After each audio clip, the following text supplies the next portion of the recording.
Ben ritrovati gentili amici e amiche alla Visione all'Ascolto per quanto riguarda l'informazione su friulitv.net.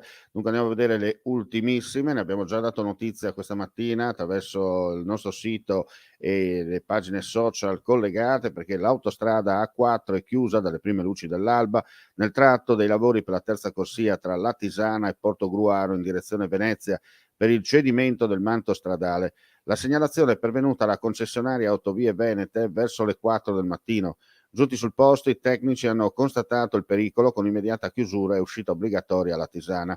La coda dei mezzi in transito ha raggiunto lo svincolo di Porpetto San Giorgio. Si segnalano disagi alla circolazione lungo la statale 14, la tangenziale di Portogruaro e le altre arterie alternative.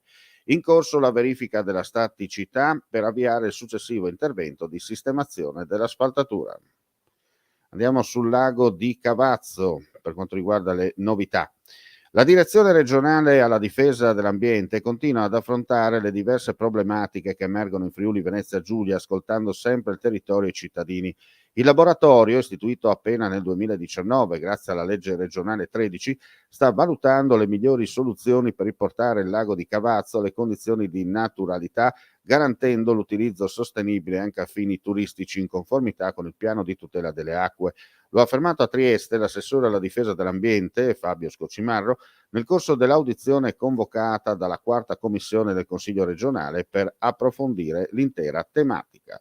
Andiamo a chiudere con una notizia di servizio. Sulla linea Udine-Treviso il traffico ferroviario, precedentemente rallentato dalle 6:30 alle 7 per la presenza di animali lungo la linea tra Casarsa e Pordenone, è tornato regolare. Effetti sulla mobilità ferroviaria: rallentamenti fino a 30 minuti per 2 treni ad alta velocità, un Eurocity e 3 regionali e un treno regionale limitato nel percorso. Comunque, come detto, tutto è tornato per fortuna alla normalità. E con questa notizia chiudiamo qui questa edizione flash del mattino. Come sempre ulteriori novità per quanto riguarda il nostro territorio sul sito friulitv.net oppure attraverso le nostre pagine social collegate. Grazie per la visione e l'ascolto e non resta che augurare a tutti voi un buon proseguimento di giornata. Vuoi assaggiare una birra dove al suo interno scopri la specialità tipica friulana? Lumi Beer, il prodotto ricavato in 20 ettari di terreno coltivato orzodistico, biodiversità, performance ambientale.